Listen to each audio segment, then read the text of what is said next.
morning, class. Good morning, sir. So how are you today? We are fine, sir. Hey, that's good to hear. So can I expect a full dose of active participation from you? Yes, sir. Hey, very good.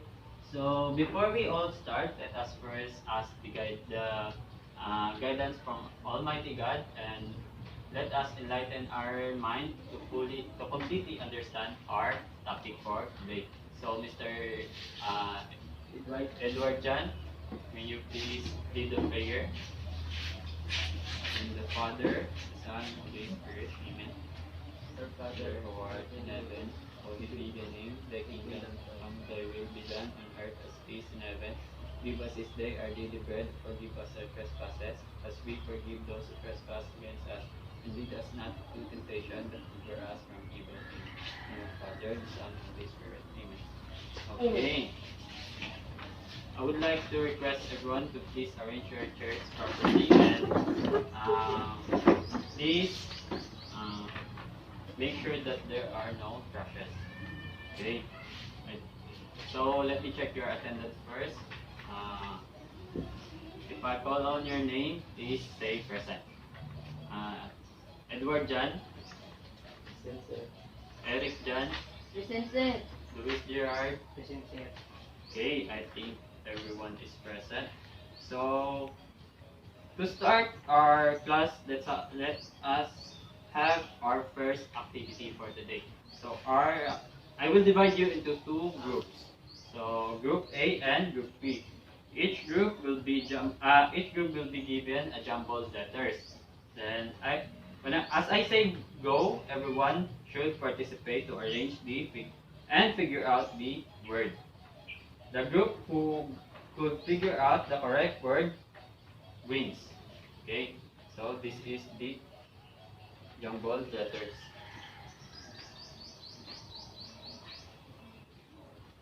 Okay, hintayin nila akong magsabi ng okay, pag nakuha nyo na yung tamang word, please raise your hand. Okay, I will give you 10 seconds to figure out the word. So, ready, go. Socialization, sir. Okay, very good. So, the word is socialization. So, okay, now let's have our review on the past lesson that we have for socialization.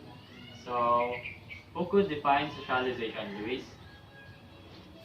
Socialization is the process of learning to behave in a way that is acceptable to others. Okay, very good. Thank you. I think you are all ready to our next lesson. Okay, our lesson for today is about the socialization and the assertion of agency. Now, so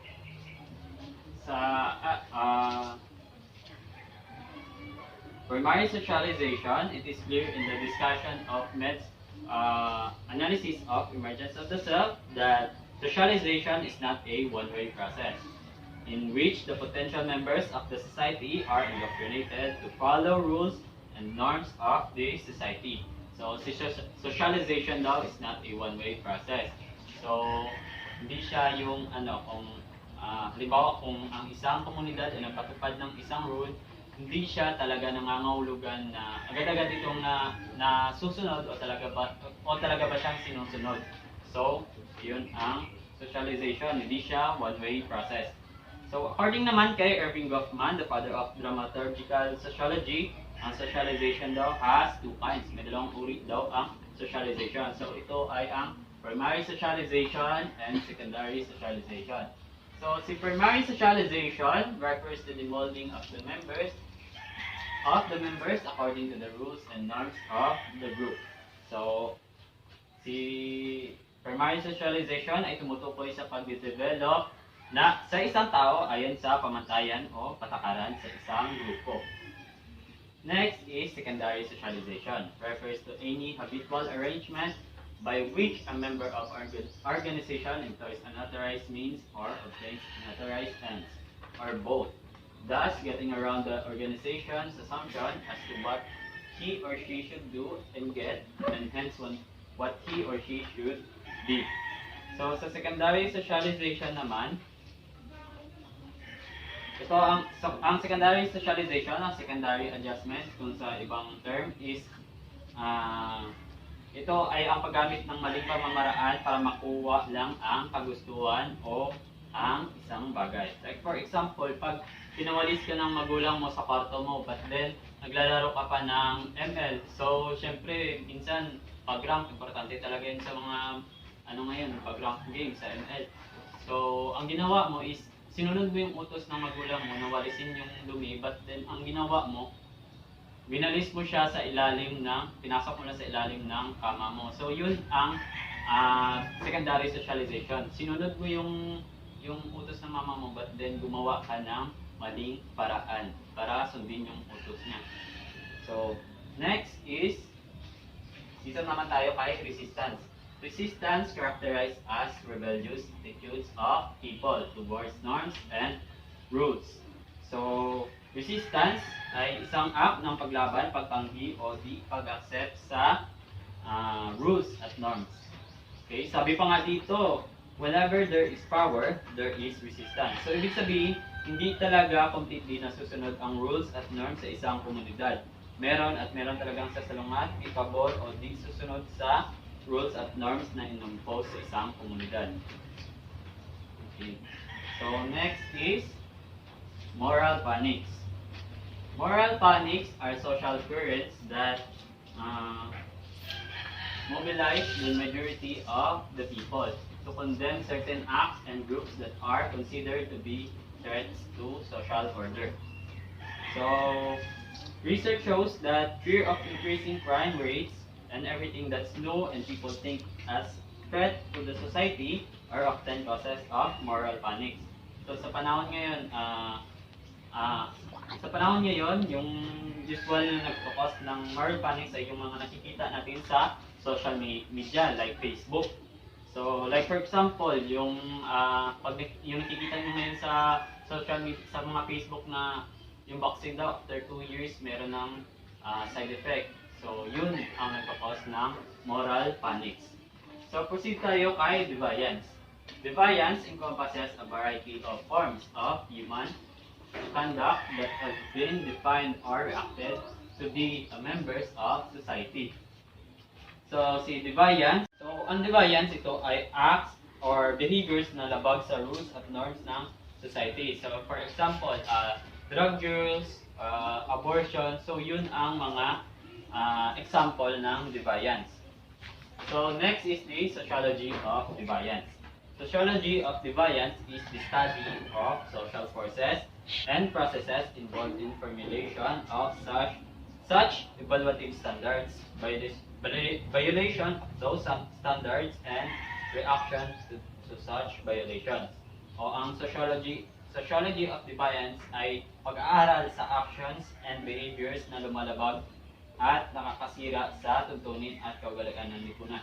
Kung ang deviance is yung mga labag sa mga gawain sa komunidad, ang sociology of deviance, ito naman yung pag-aaral sa actions at behavior na lumalabag sa at nakakasira sa tuntunin at kaugalian sa isang lipunan. Next is the positivist criminology. Rather than tracing criminal behavior to demonic possession, positivist criminologists based their theories and explanations on the findings of biology and evolutionary theory. So, this theory sought to explain why an individual committed crime were based on some form of scientific evidence. So, dito sa positivist theory, hindi sila naniniwala na ang krimen ay nangyari dahil sa pagsapi sa mga sapi-sapi ng mga demonyo sa isang tao. So, naniniwala sila sa ang krimen ay may patunay ng gamit ang scientific method. So, next is the phrenology. Phrenology explains the existence of deviance through the shape of skulls. In this view, deviance or crime is caused by overdevelopment of some parts of the brain and underdevelopment of some parts. So, sabi dito, kung ang isang tao kaya nakakakumit siya ng crime is dahil yung ibang parts ng brain niya is kumbaga overdeveloped or underdeveloped. Kumbaga sa atin kulang-kulang na ganun. So, yun ang tinatawag na sa phrenology, yun yung sakop ng study nila.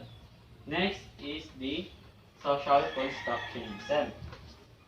Social constructionism is a theory which states that the object can only be known through some theoretical assumptions, and these assumptions are themselves relative to a given historical and cultural context. So, social constructionism talks about certainty to an idea or something through social agreement and not through personal experiences. So, example, ang pink is for babae, then ang blue is for lalaki. So, wala naman talaga nagpapatunay na ang pink is para sa babae at ang blue is para sa babae. Kumbaga, yun lang yung nakasanayan ng tao at pinapaniwalaan ng tao. Kumbaga, construction ng tao ba? Kaya siya tinawag na social constructionism. Next is the labeling theories. Labeling theories fundamentally argue that no behavior is inherently deviant or criminal, but only comes to be considered so when others confer this label upon the act.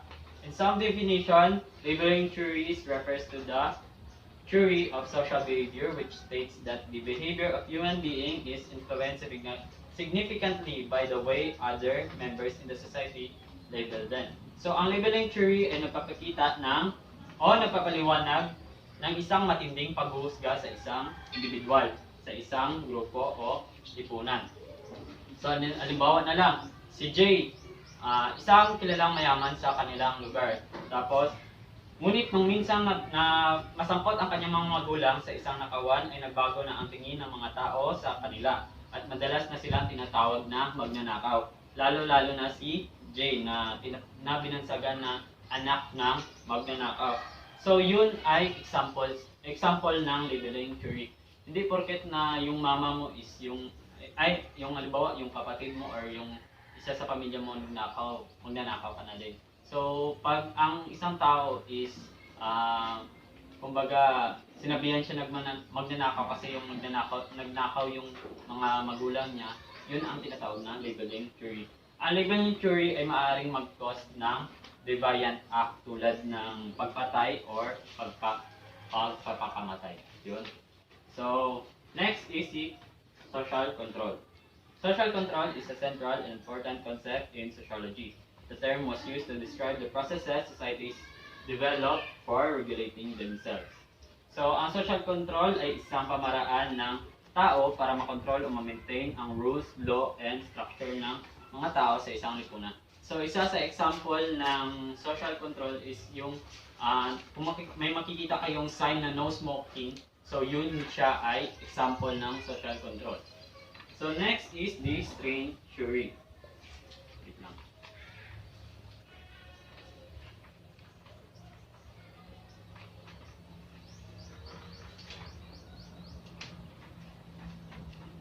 Strain. What's good images? Go. Okay, so strain theory is when society puts too much pressure on individuals to conform, yet lack the means to do so. So, they commit crime. So, pag ang isang komunidad ay nagpatupad ng isang rules, minsan kasi yung rules hindi siya, kumbaga, hindi siya kayang sundin ng isang tao lang. Yung hindi siya, hindi pabor ang ibang tao. So, sa sobrang higpit ng rule na pinatupad ng community, kumbaga nagre-rebelde yung mga tao doon sa rule na yun. So, doon pa lang nakaka-commit na sila ng crime. Next is conflict theory or conflict approach. Wait lang.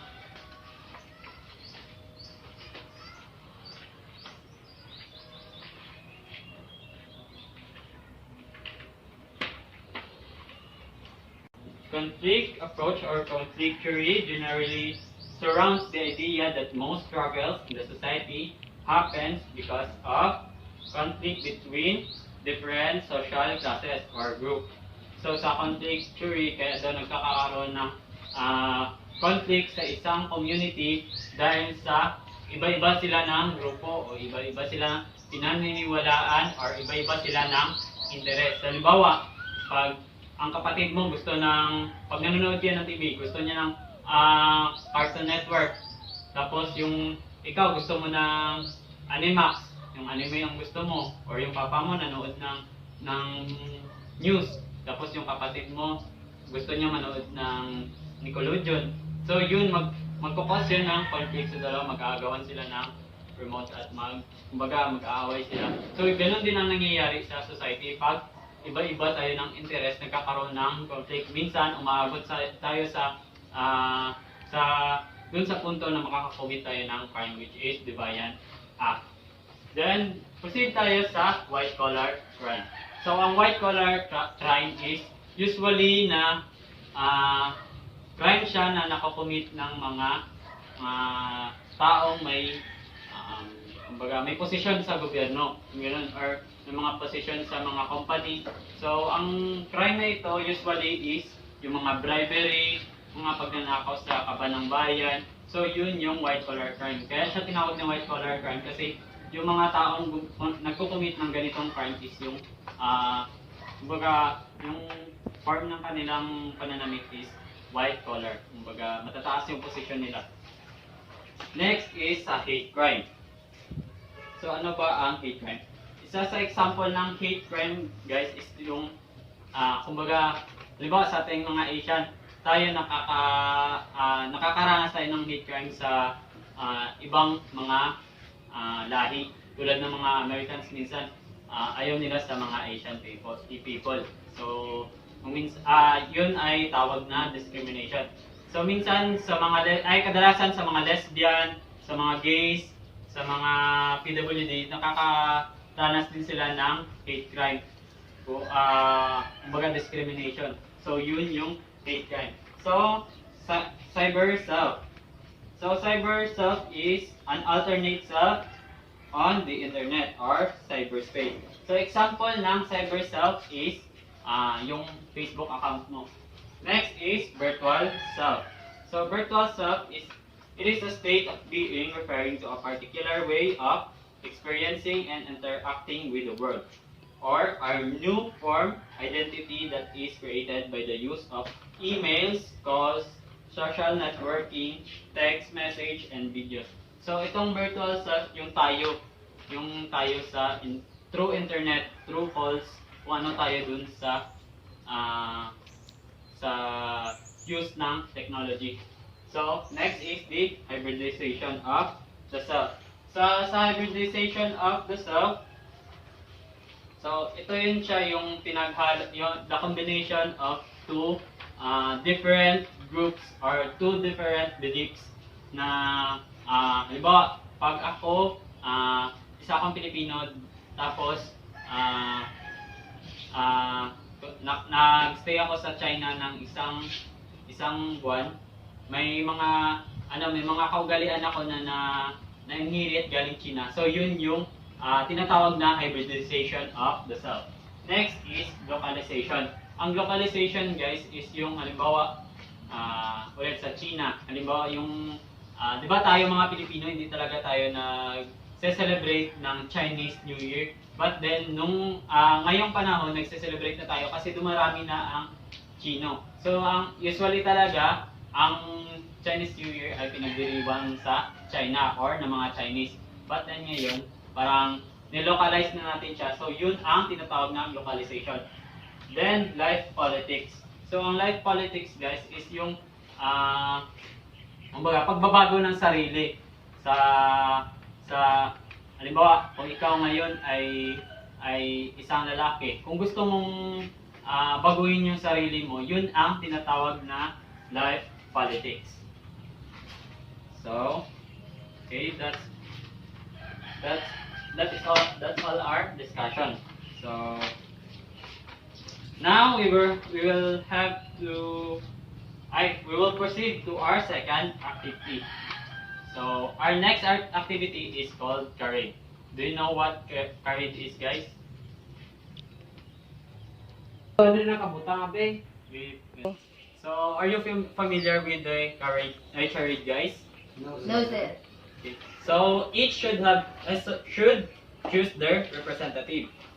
The chosen representative will act something he or she had picked. So, the first group who get the words correctly in the short period of time will win. So, kasi tatlo lang naman kayo, bale, isa na lang ang mag-act, tapos yung dalawa ang maghuhula doon sa act na ginagawa ng isang classmate ninyo. So, kung sino man yung unang makakakuha ng tatlong tamang sagot, siya yung mananalo. So, did you get me? Have I made myself clear? Yes, sir. Okay. Okay. So, Mr. Edward, will you please? So, kung a-action si Edward, bale kayo, hulaan nyo yung action na gagawin ni Edward. So, okay. Get ready. 1. So, kayo pala dalawa, Eric, no? At Luis. Dito ka, Eric. Hulaan nyo kung ano yung action ni Edward. So, okay. Let's start. 1, 2, 3, go! Take right. Okay, very good. Defiance. Okay. Moral punishment. Okay, very good. So, Luis got all the correct answer. So, Luis, okay, you make back to your seat. So, Luis got all the correct answer. So, what can you say about the words that you have guessed? Okay, Mr. Eric. We have just said that the activity was all about today's topic. Okay, very good. Okay, so that's right. Thank you. So, what have you learned today, Edward? We learn a lot about socialization. Socialization. Okay, so very good. Okay, what are the two kinds of socialization, Luis Gerald? The two kinds of socialization are the primary socialization and secondary socialization. Okay, very good. So, I guess you understand a lot about the topic. So, now, please get one sheet of paper. So, we will have your essay. So, your essay is give 5 examples of primary socialization and 5 examples for secondary socialization, and explain what is the significance of these two kinds of socialization in your daily lives. Okay, I will give you 10 minutes. You can start writing.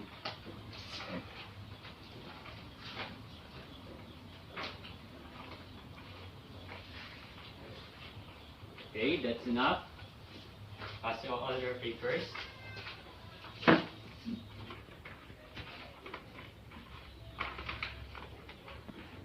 Okay.